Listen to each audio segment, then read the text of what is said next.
ನಮಸ್ಕಾರ ಸ್ನೇಹಿತರೆ, ಕೆಪಿಎಸ್ಸಿ ಅಭ್ಯರ್ಥಿಗಳಿಗೆ ಒಂದು ಪ್ರಮುಖ ಅಪ್ಡೇಟ್ ಬಂದಿದೆ. ಕರ್ನಾಟಕ ಲೋಕಸೇವಾ ಆಯೋಗವು 23 ಜುಲೈ 2026ರಂದು 2 ಪ್ರಮುಖ ಹೆಚ್ಚುವರಿ ಆಯ್ಕೆ ಪಟ್ಟಿಯನ್ನು ಪ್ರಕಟಿಸಿದೆ.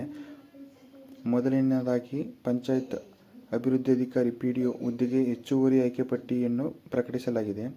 ಈ ಪಟ್ಟಿಯಲ್ಲಿ ಅಭ್ಯರ್ಥಿಗಳ ಹೆಸರು, ನೋಂದಣಿ ಸಂಖ್ಯೆ, ಜನ್ಮ ದಿನಾಂಕ, ಮೀಸಲಾತಿ ವರ್ಗ, ವಿದ್ಯಾರ್ಹತೆ ಹಾಗೂ ಪಡೆದಿರುವ ಅಂಕಗಳ ಪ್ರಕಟಿಸಲಾಗಿದೆ. ಇದರ ಜೊತೆಗೆ ಲೆಕ್ಕ ಸಹಾಯಕ ಅಕೌಂಟ್ ಅಸಿಸ್ಟೆಂಟ್ ಹುದ್ದೆಗೂ ಹೆಚ್ಚುವರಿ ಆಯ್ಕೆ ಪಟ್ಟಿಯನ್ನು ಬಿಡುಗಡೆ ಮಾಡಲಾಗಿದೆ. ಈ ಅಧಿಸೂಚನೆಯಲ್ಲಿ ಉಳಿಕೆ ಪೋಷಕ ವೃಂದಗೆ ಸೇರಿದ ಅಭ್ಯರ್ಥಿಗಳ ವಿವರಗಳನ್ನು ಪ್ರಕಟಿಸಲಾಗಿದೆ. ಈ ಪಟ್ಟಿಯಲ್ಲಿ ನಿಮ್ಮ ಹೆಸರು ಇದೆಯೇ ಎಂಬುದನ್ನು ಅಭ್ಯರ್ಥಿಗಳು ಪರಿಶೀಲಿಸಿಕೊಳ್ಳಬೇಕು. ನಿಮ್ಮ ಹೆಸರು ಪಟ್ಟಿಯಲ್ಲಿ ಇದ್ದರೆ ಮುಂದಿನ ಹಂತದ ದಾಖಲೆ ಪರಿಶೀಲನೆ ಅಥವಾ ನೇಮಕಾತಿ ಪ್ರಕ್ರಿಯೆಗೆ ಸಂಬಂಧಿಸಿದ ಅಧಿಕೃತ ಸೂಚನೆಗಳನ್ನು ಕೆಪಿಎಸ್ಸಿ ವೆಬ್ಸೈಟ್ನಲ್ಲಿ ಗಮನಿಸುತ್ತಿರಬೇಕು. ಇದು ಕೇವಲ ಹೆಚ್ಚುವರಿ ಆಯ್ಕೆ ಪಟ್ಟಿಯಾಗಿದ್ದು, ಮುಂದಿನ ಎಲ್ಲ ಮಾಹಿತಿಯನ್ನು ಕೆಪಿಎಸ್ಸಿ ಅಧಿಕೃತ ಪ್ರಕಟಣೆಗಳ ಮೂಲಕವೇ ಪರಿಶೀಲಿಸಿ.